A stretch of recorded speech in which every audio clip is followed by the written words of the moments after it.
This video is brought to you by Skillshare, but more on that in a moment. Hello and welcome. I'm Vince, also known as PleasantKenobi on the internet, and today I'm going to be roasting some fucking commanders. But instead of going for the most popular or the least popular, well, a set just came out, right? Adventures in the Forgotten Realms. If a set got released in paper, there's a good chance that Wizards of the Coast went ahead and put a shit ton of fucking legendaries in it because everything is commander now. It's actually funny seeing the Jumpstart Historic Horizons spoilers and seeing so few legendaries because it kind of sheds a light on the fact that this is... well, we all knew it was happening, but it just makes it funnier to see. So I'm going to take all of the commanders from Adventures in the Forgotten Realms, plus the commander product that came out of it. I'm going to stick them into a tier list, tiered S, A, B, C, and D for dog shit. I'm just going to mercilessly, words are hard. I'm going to mercilessly roast them. So if you are of a delicate disposition and you get upset when your favourite commander gets called a piece of shit for cowards, I wouldn't watch the rest of this video because I'm not being remotely serious and I'm not going to be putting them into a tier list of power level or viability or CDH. It's going to be a tier list of like what I think is boring, what I think is exciting or cool, and just like riffing on some shit. If you can't handle the roast, fuck off. I would love to know where your standings for some of this stuff comes as well. Let me know in the comment section below if I was really harsh to a card that I was, well, unfairly harsh to, or let me know if I was too soft on something that's obnoxious and we should all ridicule. And of course it goes without saying that this is comments, so again, all in jest. So if you can use anything I say to give shit to somebody because they built one of these decks, then you're a fucking coward yourself. I've insulted a lot of people and we haven't even begun. But first, a message from our sponsor. Don't forget that Skillshare are sponsoring this video. They reached out to sponsor me for hobby content that helps to inform and teach my audience. Mamma mia. Skillshare is an online learning community where millions come together to take those next steps in advancing their creative pursuits, with an absolute ton of classes covering topics from illustration to web development to marketing. There's loads of stuff on there. It's aimed at curious people looking to develop their skill sets, whether that be for beginners or pros, and it offers classes that combine both video lessons with class project modules that help you to internalize the learning. In these ad integrations before on the channel on stream, I've talked about how I've used Skillshare to improve my Photoshop skills for my thumbnails, for understanding cameras and lighting and ISO and focal length and stuff to make the videos look nicer. It's also giving me some insight into the production of larger scale video projects, watching Marquez Brownlee's insightful YouTube success video series, where we get a look at his workflow and his philosophy towards approaching video projects. The first 1,000 people to click the link in the description below will get a 1-month free trial of Skillshare. Like I said, a link in the description below so you can get your free trial of Skillshare so you can start exploring your own creativity today. A big thank you to Skillshare for supporting the content. Let's get on with the roasting. We have a 3-mana 3/2 legendary creature horror, Grazilax. I'm not going to try pronouncing all of them. Whenever a creature you control becomes blocked, return it to hand. And whenever you deal with combat damage to your player with a creature, draw a card. So you're going to draw 1 card off this a turn, but drawing cards is good, and resetting your creatures back to hand is gas too, because you just play all the value ETB effects like Archaeomancers and such. I'm going to be mangling my words real bad this video, because I still have an incredibly sore throat, and I'm just trying to soldier through to make some content, otherwise YouTube will forget me. I think Grazilax is a super interesting commander. I'm going to put it in A. It's almost an S tier because it's not obnoxious, but it's cool in what it does, and the art is sufficiently creepy. A 7-mana 7/7 for flying in green. Cool. Whenever a creature you control deals damage to a player, create that many treasure tokens, so it ramps. That's kind of in green. Cool. This commander is kinda pedestrian. Making 7 treasures is powerful. I'm going to put it in the B for boring tier. I don't think you're a coward for playing this, because I think it's quite restrictive compared to other green ramp commanders, like, I don't know, Vorinclex. But it doesn't excite me. We come to our first and perhaps only Tiefling commander. This Tiefling Warlock is Prosper, Tombbound, Death Touch. At the beginning of your end step, exile top card of your library. Until your end of your next turn, you may play it. And whenever you play a card from exile, create a treasure token. Mechanically, this is super interesting. It's got elements of Future Sight attached to it. When you cast those spells, you get treasures. It will play well with Suspend and other exile effects too. The problem I have is that it's a Tiefling. And Tiefling is just the player race in D&D that people play when they don't think they're a normie. It's for edgelords. And the kind of people that, historically, I haven't enjoyed playing D&D with much, have always gone for Tieflings. So I love it mechanically, but I don't like it because it's a Tiefling. That's a bias. I get that. I'm going to put it in C. Flying 7/7 for like Wooburgen 2 when it enters the battlefield. If it was cast, which would be for 5 dragons, not named Tiamat, and each have different names, and put them in your hand. It's fine. I'm not excited by it. The fact that you can't cheat into play makes it unplayable in other formats as well. I'm going to put it at the bottom of B. Sephiroth has whenever one or more creatures cards are put into your graveyard from anywhere, venture into the dungeon. This ability can only trigger once each turn. And whenever you complete a dungeon, return target creature card from your graveyard to your battlefield. I fucking love this card. I think the dungeon mechanic is very fun and very tame and not overpowered. I think the big downside to this card is that they were really safe with dungeon on pretty much every single card in the set, barring one that's actually in amongst these today. So the thing is, you can sack creatures and mill yourself to put creatures into your graveyard every turn with opposing players as well, so that you can venture into the dungeon. So I think it's got a cool build around, and the fact that it reanimates creatures is also really cool, and the fact that it's in triple colours as Esper, one of my favourite colour combinations, is also really cool. I actually think I might build this. This might be my pick for building out of this set. The fact that it didn't allow it to trigger more than once per turn, I guess, is playing it real safe. I'm going to put this in S tier. It's probably the bottom of S. I would have put it at the utmost at the top if you could just abuse it a bit better. But I guess if you could just sack your whole board and...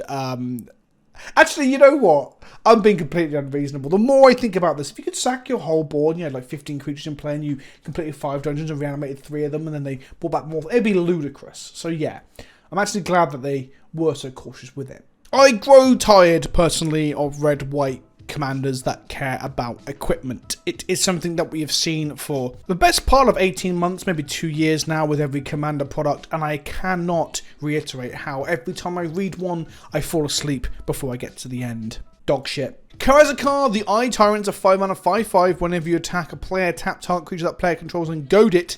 Well, it means it has to attack next turn, but not you. And when creatures attack opponents, not you, you and the attacking player each draw a card and lose 1 life. I love me some political commander cards, and the fact this is a red-black commander that does this is fantastic.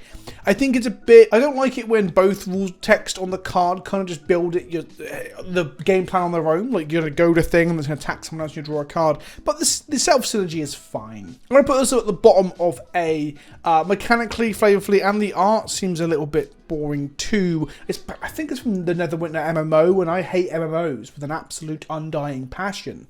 So, yeah, mechanically I like it, flavorfully I couldn't give a shit. It's your boy, Minsk, Beloved Ranger, a 3-mana 3/3 in Naya. He's a human ranger, which is one of the cooler classes in D&D. When Minsk enters the battlefield, create a Boo token, a legendary 1/1 red hamster with haste, and he has an activate ability until end of turn. Target creature you control has base power and toughness XX and becomes a giant in addition to its other types. Go for the eyes, Boo! Go for the eyes! Rusk! I have a huge soft spot for Baldur's Gate 1 and Baldur's Gate 2, the old CRPGs, and to see characters in this is fantastic. I think it's a shame that Minsk was mainly the only representation and we didn't get a John, a Renicus, or an Edwin, or an Aerie, or Viconia, or any of the other characters from the game. So that's a bit of a knock against Minsk. But is that really Minsk's fault? No. In the games, Boo is a small miniature space hamster that he believes is a giant space hamster, and the hamster never grows to a large size in any of the games. I think someone on Twitter said that it does in one of the comic books when it gets a potion or a spell cast on it. So mechanically it doesn't make sense that Minsk can just randomly grow Boo. I guess the thing is, he can grow into a Berserker Rage himself because he has that as part of his class features in Baldur's Gate 1 and 2. So maybe this is that, but it becomes giant, so I'm pretty sure it's turning Boo into a giant space hamster. It's almost like they've just added new lore to Minsk 20 years on, and I dislike that in some ways, because this isn't the place to do that, I don't think. Either way, I fucking love this card, and it is probably my second favourite. It's my first favourite on flavour. Mechanically, I don't really give a shit about it, so I'm going to put it below the Dungeon Esper Commander. My throat is very sore right now. Delina, Wild Mage, is an elf shaman that everyone thought was going to be Splinter Twin, and it's not. When it attacks, you get to roll a d20. You get to create a tapped attacking token that's a copy of a creature, except it's not legendary. So it can copy itself, but you want to copy something else. And if you roll 15 to 20, you get to create one of those tokens and roll again. Now, you can give yourself advantage with things like Barbarian class and the Fairy Dragon to do this a bit more extreme, although if she's your commander, you're not playing Fairy Dragon because it's in blue. So it's a shame that a lot of the well, I say a lot, there was only a few cards that gave you advantage to roll 2d20 and pick the highest, or 3d20 and pick the highest, or whatever, and they're not in red. I think she's got a very cool identity. I think she's got a very cool thing. She's like a Kiki Jiki, but not as oppressive or easy to go infinite with. I'm going to put her at the bottom of A. I think she's a very reasonable commander with a cool ability. She's just not that powerful. Savage Ventmore got a glow up with a 7 mana 4/4 flying haste dragon that's legendary, and when it hits people it makes mana and shit. It's so unexciting. I wouldn't be offended if you play this, but this is the bottom of B. It's boring. Dritz Do'Urden is a 5 mana 3/3 with double strike. When it enters the battlefield, you get a legendary panther thing. It's a 4/1. When a creature dies, if it had power greater than Dritz, put a number of +1 counters on Dritz, which shows his progression and level up, I guess. And the fact that he always wins everything. I would have been shocked or alarmed even if Dritz wasn't included in this set, as he is probably the most well-known named character in all of D&D, thanks to the best-selling novel. But that doesn't mean I have to be excited or even like him, right? Like, if there was a Magic the Gathering breakfast cereal crossover with Kellogg's or some shit, like Mox Opals or something, and Jace wasn't on the box, I would be shook to my very core. Doesn't mean I have to like Jace, though, does it? Although I do like Jace. I just like to meme and joke that I don't like Jace, because it makes angry little trolls on Twitter defecate all over themselves with rage. And if anything, that is a community service I'm providing. Dritz is a B. Actually, you know what? Fuck it, C. 2 mana 0/4 in green blue. The 4 mana activated ability to draw a card and put a land from your hand onto the battlefield. This card is very reasonable. It can have a powerful effect if you can dump a ton of mana into it. It's a very cheap commander to play. It's just really reasonable, if a little bit unexciting. I'm going to put it at the bottom of B. I mean, it's got the cute little mouse, so actually I'm going to put it above Tiamat. No, I'm going to put it at the top of B, because the mouse is cute. Dungeon Rooms trigger twice. Love the idea. I'm not excited about playing as a commander. I'm going to put this at the bottom of B. Kalane Reclusive Painter is a 2 mana 1/2. It enters the battlefield and makes a treasure, and if you spend treasure on creatures, they get +1/+1 to their stats. I assume this is a reference to something within D&D. They're painting a Displacer Beast on the canvas. It's an interesting idea. I just don't see why I would ever build this. It's kind of quirky and cool, so it's not dog shit, but I'm never building this. Bottom of C. Kylo's a 2 mana 1/3, deals combat damage to a player. That player loses 1 life and mills a card, then gain 1 life and scry 1. Whenever you attack, you may pay 2. If you do, target creature can't be blocked this turn. I think rogues suck. I think they're one of the most boring classes in a lot of RPGs. I didn't like them in World of Warcraft when I played it for all of 14 levels or whatever it was. And honestly, rogues on Arena as a deck throughout Arena's tenure as the premium digital client in Standard and Historic and shit with rogues has made me want to shit in my own eyes. Dog shit fuck off. Min Willy Enthusiast. Whenever you draw your second card each turn, create a 1/1 blue illusion creature token with this creature. It's +1/+0 for each other illusion you control. And whenever an illusion you control dies, you may put a permanent card with mana value less than or equal to the creature's power, that creature's power from your hand onto the battlefield. Fucking wowza. It's a blue card that creates bodies when you draw cards in other people's turns or your turn, and then you get to put permanents from hand into play. It is very powerful, but it only being the second card you've drawn each turn as opposed to a second spell, I guess makes it not broken. Do you know what? I actually really like this card. It probably is one of the most powerful commanders we've seen because you can just cheat out Kraken and shit. I'm going to put it at the top of S tier. No, the bottom of S tier. Not as Minsk the Dungeon Commander, but it's very, very good. But also not like obnoxious good. August, Prince of Undeath, a character from D&D that I vibe with. This is a 4 mana plus an X, a 5/3 flying trampler. When it enters a battlefield, choose 1 of this body of text here. Each other creature gets -X until end of turn. You lose X life, so it has a wrath attached to it that pings you, a toxic deluge, if you will. Or return to X target creature cards from total mana cost value X or less from your graveyard to the battlefield, and they gain haste until end of turn. This card fucking slaps. I'm going to put this in S tier for power level, for theme, for flavor, for mechanics. I'm going to put it above Willy, but not above Minsk, my boy.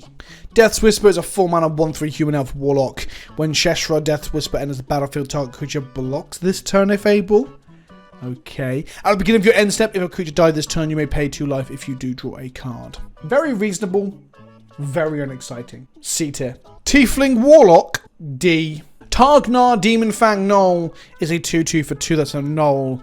And it says whenever Demon Targnal Valbal attacks, if you attack with creatures to a total power 6 or greater this combat, attacking creature gets +1/+0 into end of turn. You can double his power and toughness for 4 mana. Perfectly reasonable, not very exciting, bottom of B. Trilasara Moondancer is an elf cleric, another drow like Dritz, which are like the dark elves that live beneath the ground and only come out at night. It's an elf cleric, and it's basically a Johnny's Primate, but you get to scribe 1 as well. Life gain as a strategy is pretty fucking unexciting. I guess if you want a legendary Ajani's Primate in your command zone, then more power to you, but you're the kind of person that I wouldn't invite to dinner. Bottom of C. The Warlock Collector is a 7 mana 6/6 flyer. Whenever a creature card is put into an opponent's graveyard from anywhere, you may pay life equal to its mana cost. If you do, put that creature onto the battlefield under your control, it becomes a Warlock in addition to other types. If a Warlock you control would die, exile it instead. I think this is fucking wicked. Reanimating other people's shit, stealing other people's shit is right up my street. This is 7 mana 6/6, so its power level's a little bit lower than I would like it to be, but I'm going to put this down at A. I'm going to put it above the Tyrant, but below the simple 3 mana Illithid. Next we have both Dritz's wife and the ginger archer from Brave, or whatever the fuck it was called. I'm sure we've had this character, the powerful female ginger archer, like 16 times on Magic Commander cards now. First strike, reach. When it attacks, put a counter on it for each equipment attached to it. And you can remove all the counters to target attacking or blocking creature, deal damage, and shit. Yeah, fine, cool. I'm never playing it. I do think that a green-white equipment commander is relatively new. We had one of the cats from, I want to say Commander 2019. The one that makes the hammer, I guess. So I'm going to put it above Tiamat in B. I'm not excited by it, but I'm glad that green-white equipment commanders exist. It's not just a space that Wizards mines for red-white. Volo is our arbitrary green-blue value commander. Whenever you cast a creature spell, it doesn't share a creature type with a creature you control, you get to copy it. So you get double Eternal Witnesses, double Calling Oracles, and all that jazz. It is kind of absurd. I think it's probably one of the most powerful, or one of the best commanders objectively. I'm putting it at the bottom of A tier, though, because it just seems like obviously the best one in the set. Up there with Willy and Orcus, but green-blue can eat my ass. Xanathar the Guild Kingpin has a fucking, like, paragraph of text on him. He's a 6 mana 5/6 beholder. I love the fucking art. It's so good. Beginning of your upkeep, choose target opponent until end of turn. That player can't cast spells. You may look at the top card of their library anytime. You may play the top card of their library, and you may spend mana as though it was any colour to cast it. Basically, it's a part silence, part send triplets, but only off the top of their library, not from their hand. What I like about it is that if you play mill alongside it, you can manipulate the top of their library. I think like Codex Shredders and stuff, tapping them to the mill cards on top of the library to find what you need. I think it's a very, very cool commander. I'm going to put it at the bottom of S tier. It's not quite as strong or as flavorful as Orcus or Min, but I love playing other people's shit. Nihilor is another Illithid of some kind, I believe. Maybe it's a legendary cracker. I actually do not know what this is. It's an Esper 5 mana 3/5. When it enters the battlefield, for each opponent you may tap up to 1 untap creature you control. And when you do, you gain control of target creature that player controls with power less than or equal to the tapped creature's power for as long as you control Nihilor. Whenever you attack with a creature an opponent owns, you gain 2 life, and that player loses 2 life. And honestly, it incentivizes you to steal stuff, but it's got so much fucking text on it. And it's weird that it's the only one in the whole set without like a sub-name. Other than Dritz. I'm going to put it at the, I don't know, bottom of B. Storvold, Frost Giant Jarl is a Bant 7 mana 7/7 with Ward 3. Other creatures you control also have Ward 3, so that's pretty good. You've got to pay 3 mana to be able to target them with spells and shit. And then when it enters a battlefield or attacks, you get to choose one or both. So it triggers on 2 different occasions and does 2 different things. Turns one thing into a 7/7 and another thing into a 1/1. Honestly, again, it's a lot of fucking text. This is about as exciting as a wet fart full of vomit. I'm going to put this in the bottom of C. Then we get the most pushed of the dungeon commanders. Weirdly in red, Zoltar the Fire Giant Duke allows you to venture whenever it is dealt damage. This means you can ping it with like pingers and shit like start from in to venture. Or make it fight things to also venture. Really interesting that they didn't put the only once per turn caveat on this. I guess it's only got 3 toughness, which kind of balances it out. But it's interesting that red was the one to get the uncapped version of this. Perfectly reasonable commander. Seems like a fun build around. I'm going to put it in the middle of B, above Tiamat, because that's super boring, but below Dritz's wife. The first real hard mode commander of the set, Nadar Selfless Paladin, is a 3 mana 3/3 with Vigilance.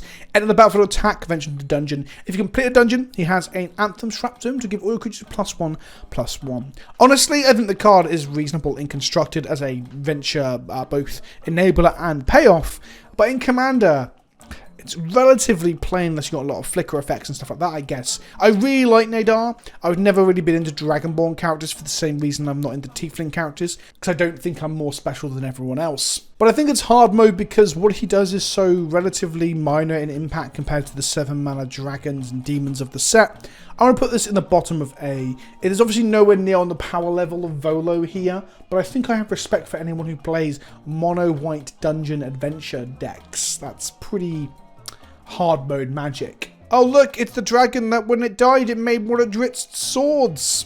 Dog shit. Galala, Kindle of Hope is a 4-mana 4/4 vigilant. You may look at the top card of your library at any time. You may cast aura and equipment spells from the top of your library, and when you cast equipment spells, it gains when it enters the battlefield attached to a creature. It's a future site for equipments and auras. I think this is a wonderfully cool space that we haven't seen looked at before. It's also an elf knight, so it's relevant creature types. I'm going to put this firmly at the bottom of A, above hard mode Paladin, below best card in set Volo. I just think it's a cool space for them to explore, and I'm glad they did it. The Tarask fails to tick any of the boxes for what a Tarask should do. If you're playing it as your commander, I guess it's kind of hard mode because it's shit, but it really is shit. Dog shit. Slightly above Ice Fang Sword Dragon, though. Still shit, though. Varus Silver Moon Ranger is a 3-mana 3/3 that whenever you cast spells, you get to venture. Creature spells, that is. When you complete a dungeon, make a wolf. It has reach and it has ward 1 as well, because it's a green creature. So it has to have at least 4 abilities, otherwise it would never see print. You can only trigger it once per turn, though, and I found that very, very frustrating that, again, it's capped. I guess this one is less abusable if it wasn't capped, like the Esper one that I realised would be fucking busted. I just wish it was like the red one where it wasn't capped. I guess what you can do with this, my thought would be, because I almost thought of this being my commander from the set, is that you give all your creatures flash through Yeva and Vidalcan Orrery and all that sort of shit, and just cast spells every turn to get your dungeon value. It's not extremely powerful, but it's a fun build around.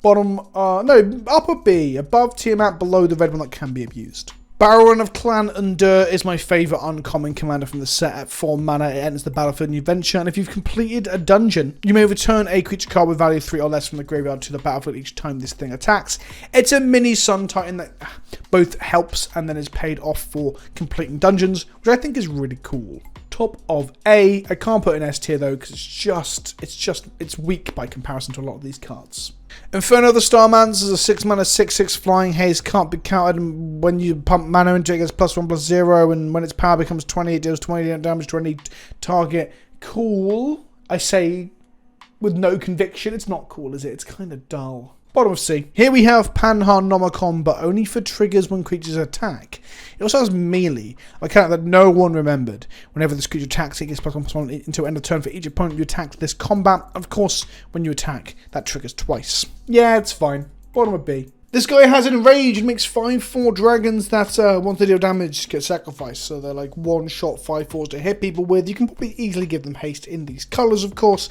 Whenever you roll 1 or more dice, you may have this creature deal 1 damage to itself. So every time you roll a dice, you get to make a dragon. Again, a cool build around, a cool mechanical identity that I think is fun and interesting. I'm just not enamored by it myself, but I would think that a good version of this deck could be really cool with doubling season, haste enablers, and ways to ping yourself. I'm at the top of B. Actually, do you know what? I could see myself building this.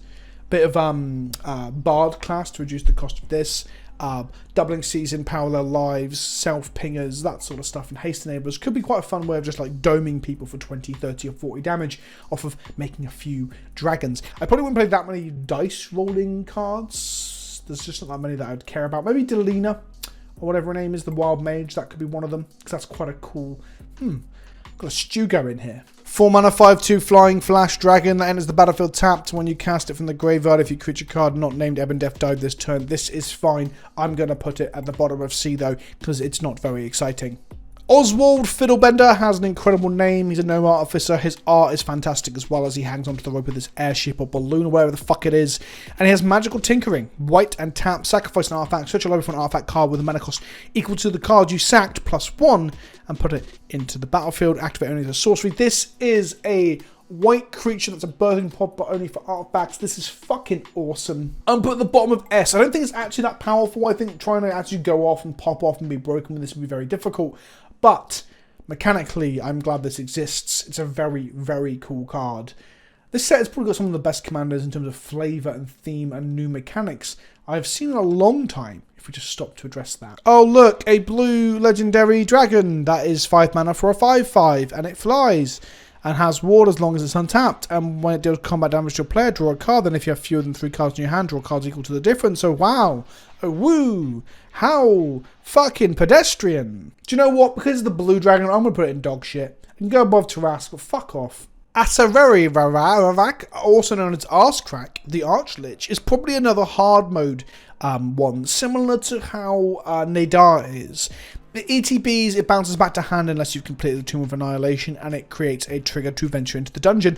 And it has some text of whenever it attacks for each opponent, you create a 2/2 black zombie creature token. Unless that player sacrifices a creature. That text is largely irrelevant because you're probably going to use this to trigger venture many a time. Rooftop Storm makes it free, but of course you can't play Rooftop Storm in this deck because it's blue, and Heartless Summoning reduces cost to 1. So for 1 black mana you can venture, trigger a bounce back to hand if your opponent has got a removal spell. It's seeing a bit of play in Legacy in the Allure Index too. I think this card is very cool. It's one of my favourite ones from the set. I'm going to put it at S tier. I think it's very similar to Nadar. I feel like they're part of the same cycle in some ways, apart from this one's far easier to abuse and therefore get more value out of.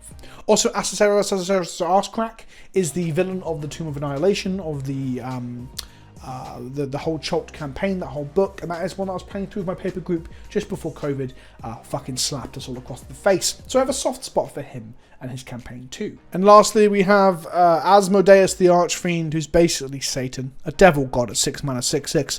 If you would draw a card, exile top card of your library face down instead, activate for 3 black, draw 7 cards, return, and then for 1 black, return all cards exiled with Asmodeus the Archfiend to their owner's hand, and you lose that much life. It's some weird backwards necropotence sort of reference, but he's a demon, devil, not demon, devil god.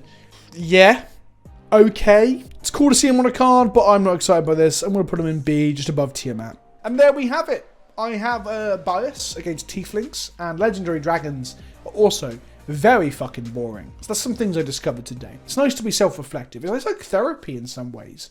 Just slandering some commanders and then gushing like a wet vagina at others. So what do you think? Was I too soft on some of these, oh wow, obviously powerful commanders like the Willy Enthusiast and Orcus King of Dead stuff? Or do you think I was too harsh on all these shitty fucking dragons? Let me know in the comment section below how you feel about all this. Don't forget this video was sponsored by Skillshare, so if you want to check out the link in the description below and in the top pinned comment, you too can give Skillshare a try. Thanks for watching, and I'll see you all soon. Ta-ta for now.